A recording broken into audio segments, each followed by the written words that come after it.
শিখিয়ে দেন, কেমন করে নামাজ পড়তে হবে, কেমন করে রুকু করতে হবে, কিভাবে নামাজ পড়তে হবে যে আমার নামাজ হবে, আপনি দয়া করে শিখিয়ে দেন।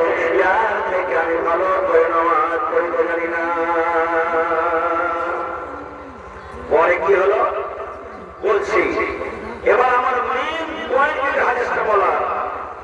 এই মুসলমান, আজকে যত মাহফিলে লোকজন আছেন, কোন ভাই 50 বছর থেকে নামাজ পড়ছেন, কোন ভাই 10 বছর থেকে নামাজ পড়ছেন, কোন ভাই 15 বছর থেকে নামাজ পড়ছেন।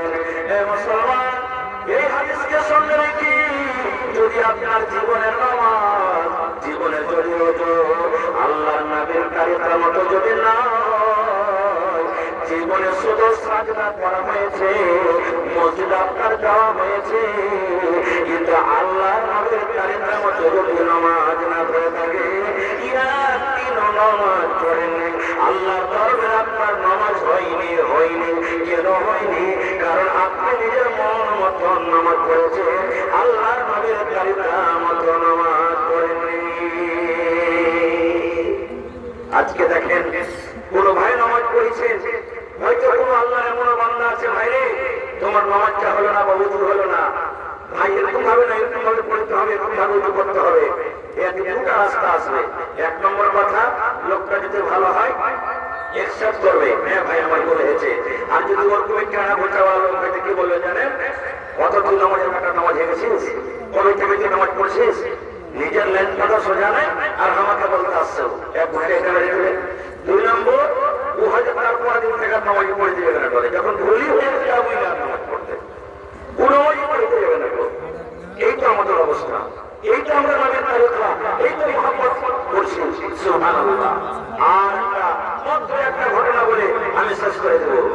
ভাই মুসলমান, আল্লাহ তাবারক ওয়া তাআলা নবীর সাথে যে মুহাম্মদ ভালোবাসা করতে পারেনি, আল্লাহ তাবারক ওয়া তাআলা দুনিয়াতে এমন কত লোক আছে যে তাকে দুনিয়াতে জাহান্নামে ঘোষণা করে দিয়েছে। দুনিয়াতে বেঁচে থাকার কালে জাহান্নামে ঘোষণা হয়েছে। আর যারা নবীর সাথে মুহাম্মদ ভালোবাসা করেছে দুনিয়াতে সুবহানাল্লাহ জান্নাতে ঘোষণা হয়ে গেছে। কেমন করে? কোরআনে একটা সূরা আছে, সূরাতুল লাহাব। আচ্ছা নেই? সূরাতুল লাহাব, তাব্বাত ইয়াদা আবি, লাহাব সূরা আছে। লাহাবটাকে জানেন? আবু লাহাবটাকে নবীর চাচা, নিজের চাচা। ওর আসল নাম হলো আব্দুল উজ্জা। আবু লাহাব নিজের চাচা, নবীর নিজের চাচা। লম্বা ঘটনা ছোট্ট করে বলছি। আল্লাহ তাআলা নবীকে একদিন আদেশ করলেন, ও নবী, আপনি আপনার মক্কার লোকেরাকে, নিজের আত্মীয়কে, নিজের বংশধরকে, নিজের খানদানেরাকে ইসলামের দিকে ডাকেন, দাওয়াত দেন, দিনের কথা তাদের কাছে পৌঁছে দেন। যখন আল্লাহ তাআলা এই কথাটা নাযিল করে দিলেন, তখন নবীজি একটা পাহাড়ের উপরে চড়ে নিলেন। পাহাড়ের উপরে চড়ার পর তখন আওয়াজ দিলেন, ইয়া সাবাহা, ইয়া সাবাহা। একটা আওয়াজ দিলেন, খাতার ঘন্টি, খাতার আওয়াজ হতো। আওয়াজটার মানে হলো যে খুবই দরকারি কথা, যে তারা ঘোরাকে সব জমা দিয়ে দেবে। মক্কার যত নবীর বংশ লোকেরা সব জমা হয়ে গেল। অতি জমা হলো কে? নবীজির নিজের চাচা আবু লাহাব জমা হলো। আবু লাহাব গেল, আর ওর নিজের চাচি, যাকে উম্মে জামিল বলা হয়েছে, আবু লাহাবের স্ত্রী, ওইখানে মজুদ আছে। এইবারে নবীজি কত সুন্দর ভাবে তাদেরকে বলছেন, ওয়াজ করছেন, দিনে দিনে ডাকছেন। কি জানেন? এ আমার খানদানের মানুষরা, এ আমার বংশের লোকেরা, এ মক্কার লোকেরা, তোমরা শুনে নাও। এ আল্লাহর বান্দা, তোমরা শুনে নাও। আজ এই পাহাড়ের উপরে আমি দাঁড় হয়ে আছি, পাহাড়ের উপরে আমি দাঁড় হয়ে আছি। আজকে যদি আমি তোমাদেরকে বলি, আল্লাহর বান্দারা, এই পাহাড়ের অন্য দিক দিয়ে, এই পাহাড়ের ওই পাহাড় থেকে একটা খুব বড় ধরনের সৈনিক নিয়ে, খুব বড় ধরনের একটা খুব বড় ধরনের একটা জামা, যার হাতে তালোয়ার আছে, যার হাতে তীর আছে, যার হাতে লাঠি আছে, যার হাতে সলফা আছে, ওরা চলে আসছে কোথায়? পাহাড় পার করে চলে আসছে। ওরা আসার পর তোমাদের সাথে লড়াই করবো, তোমাদের সাথে যুদ্ধ করবো, তোমাদের সাথে লড়াই করবো। তবে আমি যদি বলি যে পাহাড়ের ওই পার থেকে একটা জামাত এসে তোমাদের সাথে লড়াই করবো, যুদ্ধ করবো, তবে আমার এই কথাটা তোমরা মানবে কি মানবে না? আমার এই কথাটা তোমরা বিশ্বাস করবে কি করবে না? আমার এই কথাটা তোমরা ইয়াকিন করবে কি করবে না? কে বললেন? নবীজি বলছেন। যে আমি যদি বলি এই পাহাড়ের উপর থেকে একটা খুব বড় খোঁজ আছে, যে খোঁজ এসে তোমাদের সাথে লড়াই যুদ্ধ করবে, আমার কথাটা তোমরা মানবে? সব মানুষের একমত কি বলছেন? হ্যাঁ মেনে যাব, মেনে যাব, মোহাম্মদ মেনে যাব। কেড়ে মেনে যাব? মোহাম্মদ তোকে কোনোদিন মিথ্যা কথা বলতে দেখিনি, তুই কোনোদিন ঝুট কথা বলিসনি, তুই কোনোদিন ঠকাবাজি করিসনি, তুই কোনোদিন বেঈমানি করিসনি, তুই সত্য একটা ছেলে, আমার তার মধ্যে তোর জোরের মতন করে চাইলে না। এই জন্য মোহাম্মদ তুই যদি বলিস যে পাহাড়ের একদিক থেকে একটা খুব বড় ধরনের ফৌজ আছে, আর ওই ফৌজ আমাদের সাথে লড়াই করবো, যুদ্ধ করবো, আমরা মেনে নিলাম, মেনে নিলাম, মেনে নিলাম, কারণ তোকে কোনোদিন মিথ্যা কথা বলবো শুনি। এবার দেখেন কি হয়েছে, যখন নবীজি কথাটা শুনলেন, আরে আমার খানদানের মানুষ, আমার বংশের মানুষ, ওরে আল্লাহ আমার পরিবারের মানুষ, আমার মক্কার যত লোক আছে, এত সুন্দর করে আমাকে বিশ্বাস করো, এত সুন্দর করে আমার উপরে আপনার ভরসা করো। যখন তারা ভরসা করে নিল, এবার নবীজি কি পাইগাম দিয়েছে, ও মক্কার মানুষেরা, ও আমার বংশের লোকেরা, তাইলে তোমরা শোনো, যে মূর্তির তোমরা পূজা করো, এর পূজা চলবে না, চলবে না। যে দেবতা তোমরা পূজা করো, এর পূজা চলবে না, চলবে না। যে গাছে তোমরা পূজা করো, এর পূজা চলবে না। যে পাথরে তোমরা পূজা করো, এই পূজা চলবে না। যে লাখ তোমার উৎসাহ তোমরা পূজা করো, এদের পূজা চলবে না। আমি হলাম আল্লাহর নবী মুহাম্মদ বিন আব্দুল্লাহ, আমি আল্লাহর নবী।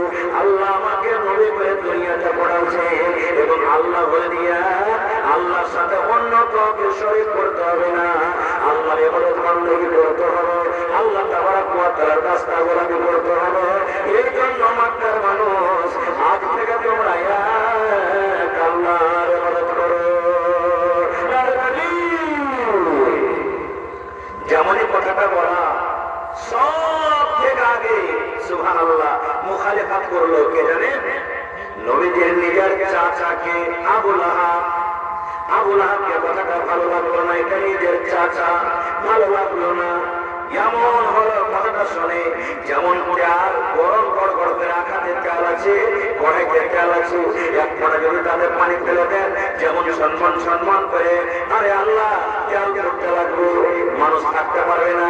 এই কথাটা শুনে যখন নবী বললেন আল্লাহ এক আল্লাহর পুরো করো, আল্লাহ করতে তোমরা ঈমান নিয়ে এসো, এই কথাটা শোনার পর মনে হয় আবু জাহেলের গায়ে আগুন লেগে গেল, গরম চাল তার গায়ে ঢালে দেওয়া হলো, করে সুবহানাল্লাহ ছটফট ছটফট করতে লাগলো। রাগের কারণে বলছে মোহাম্মদ তাববাল্লাহ, তুই কি এর জন্য আমাকে রেখেছিস? এই পাঁচ কথা বলার জন্য রেখেছিস? তুই কি আর দুনিয়াতে কোনো কথা পাইস না? তুই হালাক হয়ে যা, তুই বরবাদ হয়ে যা, তুই ধ্বংস হয়ে যা। তোর মতন ছেলের মুখ দেখবো না, তোর মতো ছেলেকে দেখতে ভালো লাগে না। আজে বাজে কথা শুরু করে দিলেন। আল্লাহ রাব্বুল আলামিন জিবরিল ফেরেশতাকে ডাকতে বলছেন, কি ও জিবরিল রে, আমার নবী নিজের চাচাকে পয়গাম দিয়েছে, আমার দাওয়াত দিয়েছে, কিন্তু ওর চাচাকে ভালো লাগে না। নবীকে আমার উপর দোয়া দিয়েছে, হালাক হয়ে যায়, বরবাদ হয়ে যায়। আল্লাহ রাব্বুল আলামিন জিবরিল আমিনকে বললেন, জিবরিল আমার নবীর ভাই তুমি তাড়াতাড়ি করে চলে যাও। আসলাতুল্লাহ নবীর উপরে নাযিল হয়ে গেল, তাব্বাত ইয়াদা আবি লাহাব। ওরে সুবহানাল্লাহ, আল্লাহ নিজে কোরআন নাযিল করে বলছেন, হে আবু লাহাব, ওরে সুবহানাল্লাহ, তোর দুটো হাত হালাক হয়ে যায়, তোর দুটো হাত ধ্বংস হয়ে যায়, তোর দুটো হাত হালাক হয়ে যায়, অর্থাৎ তুই হালাক হয়ে যা, তুই বরবাদ হয়ে যা। বলার উদ্দেশ্য বন্ধু, নবীর প্রতি মহব্বত ভরা ভাষা আবু লাহাব খেতে পারলো না, নবীর কথা ইনকার করলো, নবীর কথা মানলো না। এই জন্য আল্লাহ রাব্বুল আলামিন তার বেঁচে থাকার কাল, তার জীবনী কাল, সুবহানাল্লাহ, আল্লাহ তাকে সারা জীবনের মতন জাহান্নামে ঘোষণা করে দিল। এবং শুধু তাকে নয়, আবু জাহালের বিবিও ওই মজলিসে ছিল, যে নিজের স্বামীর কথা মানত, নিজের স্বামীর পাশে মাছ দিত। আল্লাহ তাআলা করে বললেন, আবু জাহাল তুই একাই জাহান্নামে যাবি না রে, একাই জাহান্নামে যাবি না, তোর সাথে যে সহযোগিতা করে তোর বিবি, ওই তোর বিবিও জাহান্নামে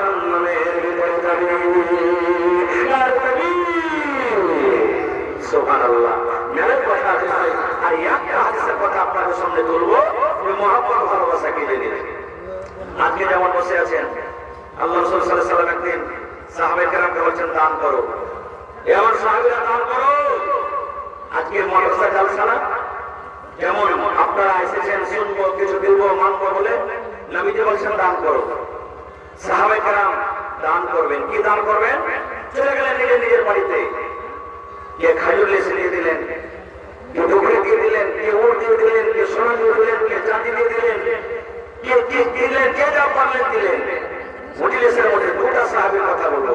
একজন হযরত ওমর রাদিয়াল্লাহু তাআলা মনে মনে বলছেন আবু বকরকে দান করে জিততে পারেনি, আজ আবু বকরকে দান করে জিতবো। দেখেন সাহাবায়ে কেরামের ঈমানি তরিকা, নবীর মুহাব্বত ভালোবাসা, নবীর একজন দান করতে হবে। বাড়ি চলে গেলেন কে? হযরত ওমর রাদিয়াল্লাহু তাআলা কবি বলম নিয়ে বসলেন। বাড়িতে যতটি মাল ছিল দু ভাগ করলেন, এক ভাগ নিজের ছেলে মেয়ে খরচের জন্য রাখলেন, আর এক ভাগ মাল আল্লাহ রাসূলের সামনে হাজির করে দিলেন। 2 বিঘা জমি 1 বিঘা বাড়িতে রাখলেন, 1 বিঘা হাজির করে দিলেন। 10টা যদি উট আছে 5টা রাখলেন, 5টা হাজির করে দিলেন। তোমার যদি খাজুর আছে 1 মণ রাখলেন, 1 মণ দিলেন। অর্থাৎ মালে হাফ হাফ করে বাড়িতে রাখলেন, হাফ হাফ দিয়ে দিলেন। এই সমস্ত যে যা পারলেন দিলেন। এবার শেষের বেলাতে হযরত আবু বকর রাদিয়াল্লাহু তাআলা বাড়িতে গেলেন। খুব বড় সাহাবী, গরীব মানুষ, মান সম্মান আল্লাহ এত দিয়েছেন, নবীকে তার মার্তবা মর্যাদা ফজিলত আল্লাহ দিয়েছেন। এবার বাড়ি থেকে তার বিবিকে বলছে কি জানেন? বিবি রে, নবী বলেছেন দান করতে হবে বিবি, দান করতে হবে বিবি। আমি আব্দুর রহমানকে দেখলাম খাজর দান করবো, উসমানকে দেখলাম দান করবো। ও বিবি রে, আমি ওমরকে দেখলাম মালকে 2 ভাগ করে 1 ভাগ রেখে দিয়েছি, 1 ভাগ বাড়িতে রেখে দেন। এবার তার বিবিকে বলছেন স্বামী গো, বাড়িতে অন্য কিছু না, অল্প মাত্র খাজুর আছে। হযরত আবু বকর রাদিয়াল্লাহু তাআলা আনহুর বিবি বলছেন স্বামী গো, ইয়াসা অর্থাৎ 2.5 কিলো কিংবা 3 কিলো মতন যাও, কিংবা যাও এর আগে আছে, তাছাড়া বাড়িতে আর কিছু নাই। ওরে সুবহানাল্লাহ। এবার হযরত আবু বকর মনে মনে বলছেন আল্লাহ, আমার বন্ধুরা বেশি বেশি করে মোটা মোটা ধরনের দান করেছে, আর আমি অল্প 2.5 কেজি 3 কেজি এই যাও কিংবা যাও আটা কেমন করে নিয়ে যাবো? লজ্জার ব্যাপার। ওরে সুবহানাল্লাহ।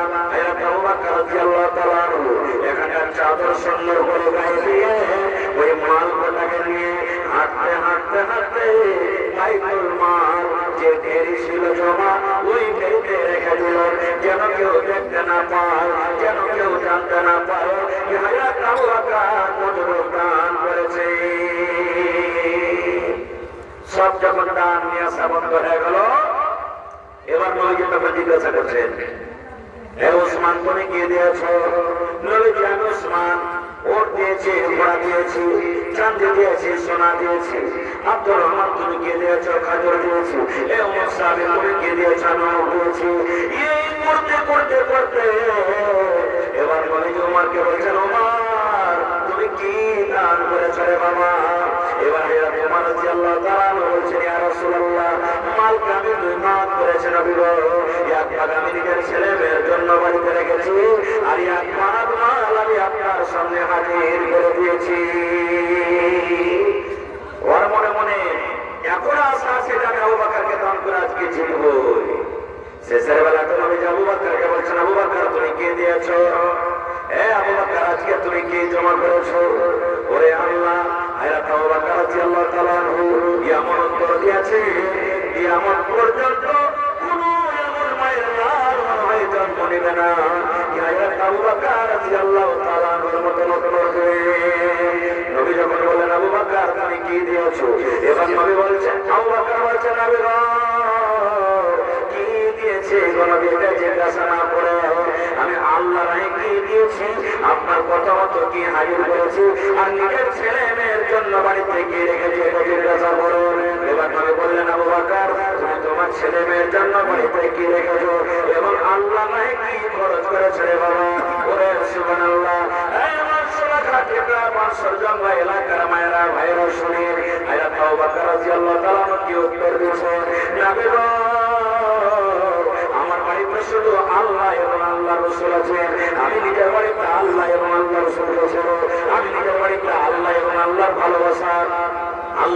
নবীর মহব্বত ভালোবাসা ছেড়ে আমার বাড়িতে যা ছিল সব কটা আমি আপনার সামনে হাজির করেছি।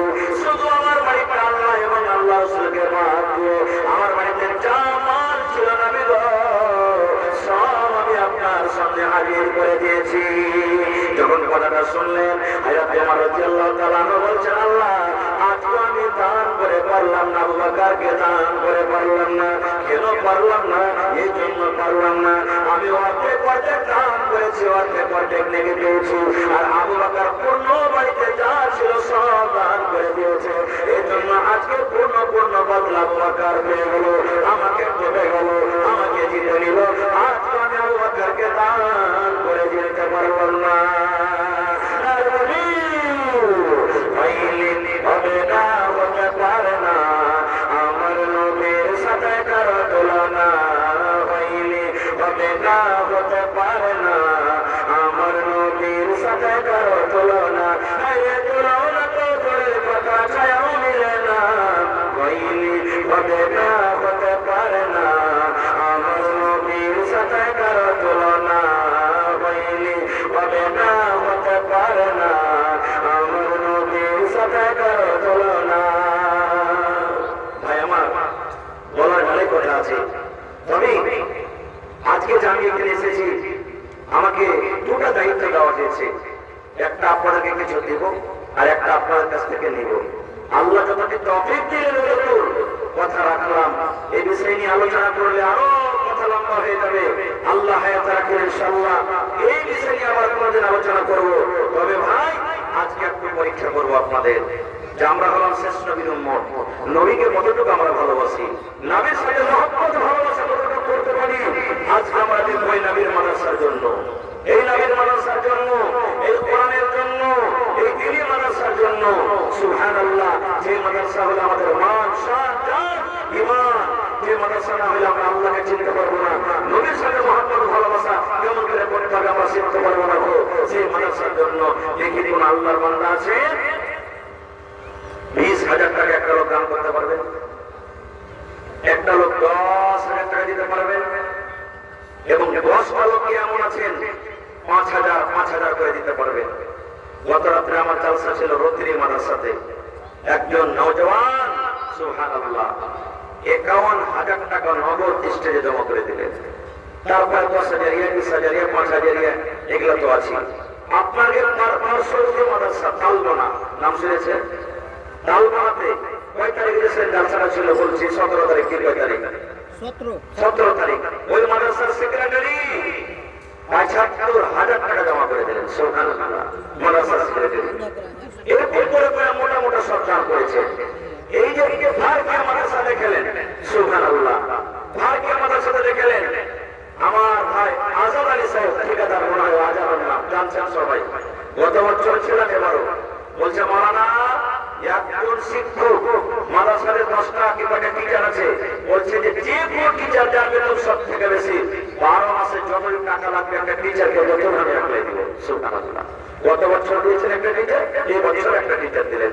তা আজকে এই মজলিসে কেউ নেই যে মাওলানা জি একটা টিচারের বেতন আমি দিয়ে দেবো অ্যাপ্লাই। একবারই আপনাকে যদি ভারী হয় মাসে মাসে দিয়ে দেবেন।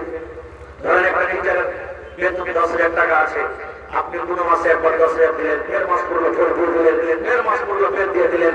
আসেন তো দেখি, বা 12 মাসে যদি না পারেন তো একটা মাসের কমসে কম দিয়ে দেন আপনি, বা 8 মাসের দিয়ে দেন। মাওলানা 5,000 টাকা আমি 8 মাসের দিল, বা 10 দিনের দিল, বা 1 মাসের দিল, বা 50 দিনের দিল, এরকম করে তা আসেন তো ভাই দেখি আমার কোন নওজওয়ান, কোন আমার মা, দাদি, নানি কেমন আছে 10,000 টাকা 5,000 করে, এবং 50 জন মা, খালা, দাদি, নানিকে আমি বলবো যে 1,000, 2,000, 1,000, 2,000 করে এক পারা কোরআন মাজিদের দাম আপনারা আল্লাহর রাহে এই মাদ্রাসার জন্য জমা করবো। কোরআনের দাম আল্লাহ সাহায্য দিতে পারবে না, একটা সে জবর দেওয়ার ক্ষমতা নেই। তবে মহব্বত ভালোবাসা দেখিয়ে দেখি কোন আমার ভাই আছে যে 1 টাকার এক পারার দাম 1,000 টাকা জমা করতে পারবেন। আসেন তো বিসমিল্লাহ করেন তো। আফজাল হোসেনের মা জংলা 600 টাকা, মাশাআল্লাহ মাশাআল্লাহ। আর খালা যদি 800 টাকা টাকা দিতে পারতো তাহলে একটা কিন্তু দাম হয়ে যেত। খালি যা হোক হাত করার তো দাম দিয়েছে, মাথার হ্যাঁ চাদরে ভর্তি করে ভাইরা আমার খালারা মাশাআল্লাহ। এই দেখেন আমার বাপজি মাস্টার মুসলিহুদ্দিন সাহেব মানসার থেকে 2000 টাকা দূর করা করে দাম দিয়ে দিয়েছে মাশাআল্লাহ। নারে তাকবীর। এই দেখেন 50 কলমে 2 কলম পেয়েছে ভাই, আর মাত্র 48 কলম ইনশাআল্লাহ হিম্মতে বান্দা মনে খোদা মানুষ হিম্মত করতে গেলে আল্লাহর ব্যবস্থা করে দিবেন। টাকা নগদে আছে নগদে দিবেন, নগদে নেই মোবাইলের ভিতরে আছে, অনলাইন ব্যবস্থা আছে, অনলাইন আপনি জমা করতে পারেন মাশাআল্লাহ। জাযাকাল্লাহ। ربنا ظلمنا أنفسنا وإن لم تغفر لنا وترحمنا لنكونن من الخاسرين ربنا آتنا في الدنيا حسنة وفي الآخرة حسنة وقنا عذاب النار أي الله আমার বাচ্চা মাস্টার মুসলিহুদ্দিন সাহেব 2000 টাকা জমা করে গেছেন, 2 লক্ষ টাকা জমা করে তুমি কবুল করে নাও, মনের আশা আল্লাহ পুরো করো, রোজগারে বরকত দাও আল্লাহ। যে ইজ্জত সম্মানে রাখো আল্লাহ। আব্বা জান দুনিয়াতে নাই, মাটির পরে শুয়ে আছেন, জানি না আব্বা জান কি হালাতে আছে আল্লাহ। আব্বার কবরে তুমি জান্নাতের বিছানা দিয়ে দাও, আব্বার কবরকে তুমি নূর দিয়ে মানামাল করে দাও।